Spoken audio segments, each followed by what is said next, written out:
හාමිනේ මටත් දැන් හොඳටම වයසයි. මට මේ වැඩ ටික තනියම කරගන්නත් අමාරුයි. ඒ හින්දා මම මේ බැලුවේ මගේ මේ වගකීම් ටික අපේ පුතාලා දෙන්නට පවරන්න. ඒක ඇත්ත අපේ මහත්තයා. දැන් ඉතින් අපේ පුතාලත් ඉගෙන ගන්න එහෙම ඉවරයි නෝෑ. ඉතින් මහත්තයා අපි මේ ගැන පුතාලගෙන් අහලා බලමු නේද? ඔව් හාමිනේ ඒක ඇත්ත. අපි පුතාලගෙන් මේ ගැන අහලා බලමු නේද? ඔන්න ඉතින් ආරච්චි මහත්තයා එයාගේ පුතාලගෙන් මේ විස්තරේ අහන්න තීරණය කළා. පුතේ මම මේ පුතාලා දෙන්නටම එන්න කිව්වේ බොහෝම වැදගත් කාරණාවක් ගැන කතා කරන්නට. මොකද්ද තාත්තේ වැදගත් කාරණේ? නෑ පුතේ මාත් දැන් හුඟක් වයසයි නෝෑ. ඒ හින්දා මම මේ බැලුවේ මගේ මේ වගකීම් ටික ඕ දෙන්නට පවරන්න කියලා. පුතාලත් දැන් ඉතින් ඉගෙනගෙන එහෙම අහවරයි නෝෑ. ඒ තාත්තේ අපි දෙන්න මේ බැලුවේ. ඔව් පුතේ මොකද්ද කාරණේ? නෑ තාත්තේ අපි දෙන්න මේ බැලුවේ තව ටිකක් දුර ඉගෙන ගන්න. තාත්තේ අර වනාන්තරයේ මැද බොහෝම බලගතු ඍෂිවරයෙක් ඉන්නවලු. අපි දෙන්න මේ හිතුවේ එතුමාගෙන් එතුමා දන්න গুপ্ত විද්‍යාවන් කිහිපයක්ම ඉගෙන ගන්න කියලා. ඒ හින්දා අපි දෙන්නට ඒකට පොඩි කාලයක් ඕනේ. එහෙනම් පුතාලගේ කැමැත්තක් කරන්නකෝ. හැබැයි ඉතින් ඉක්මනටම එන්න ඕනේ. ඔව් තාත්තේ අපි දෙන්නත් මේ බැලුවේ ඒ වැඩ ටික ඉක්මනටම ඉවර කරලා ආපහු ගමට එන්න. ඔන්න ඉතින් මේ අයියයි මල්ලි ඒ ඍෂිවරයාව හම්බ වෙන්න පිටත් වුණා. ඍෂිතුමනි අප දෙදෙනා බොහෝම දුර බැහැර ඉඳලා මේ ආවේ ඔබතුමාගෙන් গুপ্ত විද්‍යාවන් ඉගෙන ගන්න. හොඳයි දරුවනි. මම ඔබට গুপ্ত විද්‍යාවන් උගන්වන්නම්. හැබැයි ඉතින් ඒ සඳහා ගත වන කාලය තීරණය වෙන්නේ ඔබ දෙදෙනා මතයි. හොඳමයි ඍෂිතුමනි.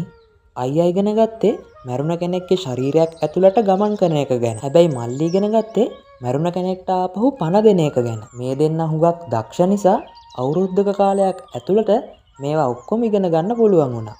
දරුවනි මා දන්නා සියලුම දේවල් ඔබට උගන්වා හමාරයි. දැන් ඉතින් ඔබට ආපහු යත හැකියි. එහෙමයි ගුරුතුමනි. ඔබට බොහෝම ස්තුතියි. මේ දෙන්න ආපහු ගෙදර යන අතරමඟ පොඩ්ඩක් විවේක ගන්න නැවතුණා.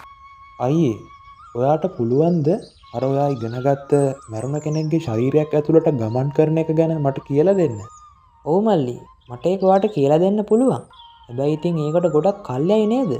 නෑ අයියේ ඒකට එච්චර කල් යන එකක් නෑ. මම ටක් ගාලා ඉගෙන ගන්නම්. අයියා මට කියලා දෙන්නකෝ. ඉතින් මේ දෙන්න තව ටික කාලයක් කැලේ නතර වෙලා අයියා මල්ලිට අයියා දන්න දේවල් ඔක්කොම ඉගන්නුවා. ඊට පස්සේ මේ දෙන්න ආපහු ගමට ගියා.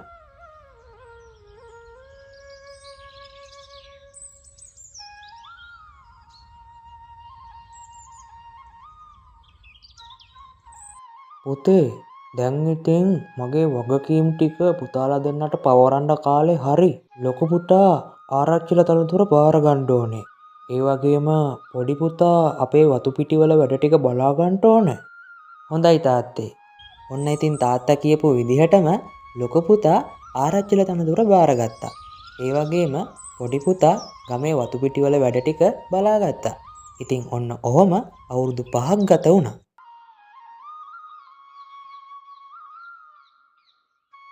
ගත වෙච්ච අවුරුදු 5 ඇතුළත අම්මයි තාත්තයි දෙන්නම ඒගොල්ලන්ගේ ජීවිතවලින් සමුගත්තා. මේ ගත වෙච්ච අවුරුදු 5ට මල්ලි හොඳටම වෙනස් වුණා. තාත්තා අයියට ආරච්චිලා තනතුරක් දුන්නා. ඒ වගේම එයාට හොඳ විවාහයකුත් කරලා දුන්නා. හැබැයි ඉතින් මට මොනවත් නැහැ. මම මේ ගමේ වතු ටික බලාගෙන ඉන්න ඕනේ. මම තනිකඩව නිකන් ඉන්නවා. මට නම් දැන් මේක එපා වෙලා තියෙන්නේ. මම මේකට මොන හරි කරන්න ඕනේ.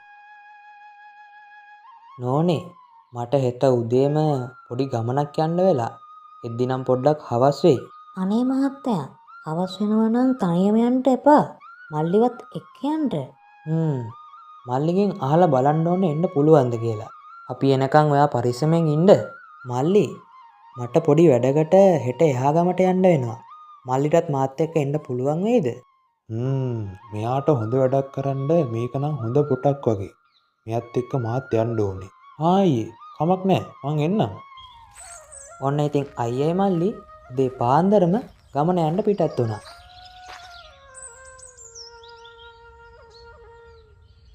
ඒ දෙන්න ආපහු ගමන ගිහිල්ලා එනකොට පාරායිනේ මැරිච්ච වඳුරෙක් හිටියා.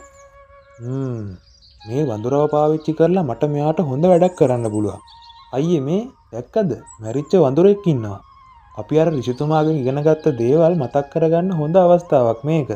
ඔව් නේද මල්ලි? ඒක ඇත්ත. ඉතින් දැන් අයියට පුළුවන් මේ මැරිච්ච වඳුරගේ ශරීරය තුලට යන්න. ඉතින් අයියා ඒ මැරිච්ච වඳුරගේ ශරීරයට ඇතුල් වුණා. ලැබිච්ච අවස්ථාවෙන් උපරිම ප්‍රයෝජනය ගත්ත මල්ලි අයියාගේ ශරීරයට ඇතුල් වුණා. මල්ලි මොනවද ඔය කරන්නේ? මගේ ශරීරයෙන් අයින් වෙන්න. නෑ මේ ශරීරය ආයේ ඔයාට හම්බ වෙන්නේ නෑ. දැන් මේ ශරීරය මගේ. පොඩ්ඩක් ඉන්නවා. මං තමුසේ අල්ලගෙන විනාශ කරලා දානවා.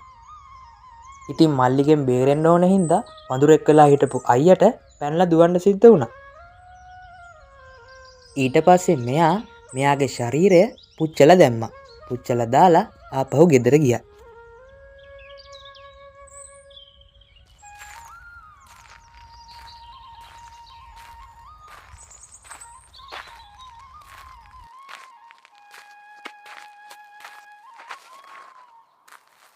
නෝනේ මායි මල්ලි අද එනකොට සිංහයෙක්ට අපිව අහු වුණා.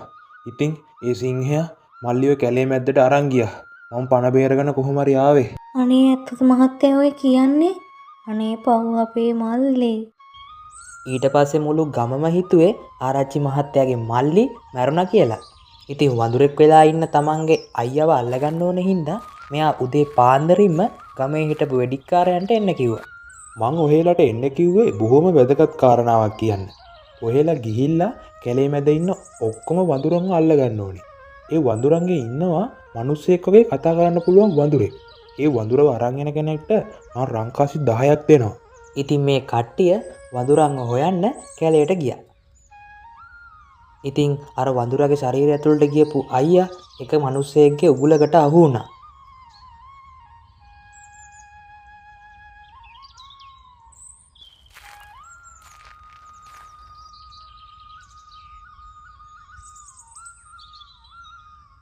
අනේ මාව මේ කූඩුවෙන් එළියට ගන්න.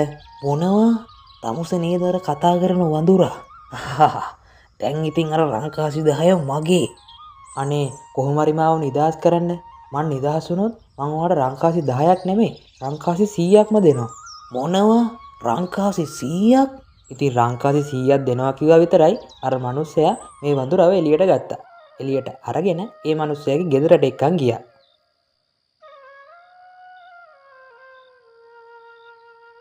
ඔයා මේකයි කරන්න ඕනේ. මං ඔයාට ලියුමක් ලියලා දෙනවා. ඔයා ඒ ලියුම ගිහිල්ලා ගමේ ආරච්චි මහත්තයාගේ නෝනාට දෙන්න ඕනේ. එතකොට ඒ නෝනා මේ ගෙදරට ඇවිල්ලා ඔයාට රංකාසි 100ක් දෙයි. ඉතින් පහවදා උදේ පාන්දරින්ම අර මිනිස්සයා ඒ ලියුම අරගෙන ආරච්චි මහත්තයාගේ ගෙදරට ගිහිල්ලා නෝනාට ඒක දුන්නා. නෝනා ඒ ලියුම අරගෙන කියවලා බැලුවා. ඒක තමයි මේ මහත්තයාගේ වෙනසක් මට තේරුනේ. මේ ඉන්නේ මල්ලි. ඉන්නකෝ මම මුලින්ම අර මිනිස්යාගේ ගෙදරට යන්න ඕනේ. ඉතින් නෝනා අර මිනිස්සයාගේ ගෙදරට ගිහිල්ලා ඒ මිනිස්සයාට රංකාසි 100කුත් දීලා වඳුරව හම්බ වුණා. මහත්තයා මේ ඉන්නේ ඔයාමද? ඔව් නෝනේ මං තමයි අර ලියුම ඔයාට එව්වේ. ඔයාට මගේ අත්අකුරු අඳුරන්න පුළුවන් වුණා නේද?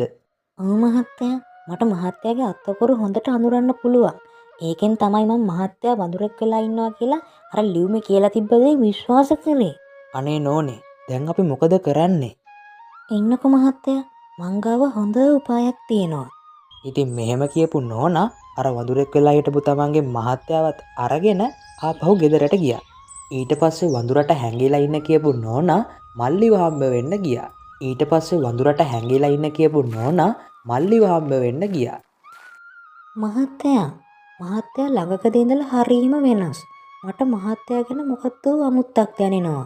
මේ ගෑණිට මං ගැන සැක හිතලවද්ද දන්නේ නැහැ. දැන් මම මොකද කරන්නේ? ඇයි නෝනේ? මම මේ හොඳට ඉන්නේ. හරි. මන් නෝනට හොඳින් ඉන්නවා කියලා ඔප්පු කරන්න මොකද්ද කරන්න ඕනේ කියන්නකෝ. එහෙනම් ඔයා පොඩ්ඩක් දැන් එළියට එන්නකෝ. නෝනා එළියට මැරිච්ච එළුවෙක්ගේ ශරීරයක් ගෙනල්ලයි තිබ්බේ. ඒ එළුවගේ දිවත් කපලයි තිබ්බේ. මහත්තයා ඍෂිවරයාගෙන් গুপ্ত විද්‍යාවන් ඉගෙන ගත්තනේ. එහෙනම් මේ ශරීරයට යන්නකෝ බලන්න. ඉතින් මේකට රැවටිච්ච මල්ලි අර එළුවගේ ශරීරයට ඇතුල් වුණා. ඊට පස්සේ පැත්තක හැංගිලා හිටපු අයියා අර වඳුරෙක් වෙලා හිටපු කෙනා එයා තමන්ගේ ඇත්ත ශරීරයට ඇතුල් වුණා. මම මල්ලිව තමයි මේ ලෝකේ වැඩිපුරම විශ්වාස කරේ. ඒත් ඔයා මට ද්‍රෝහි වුණා.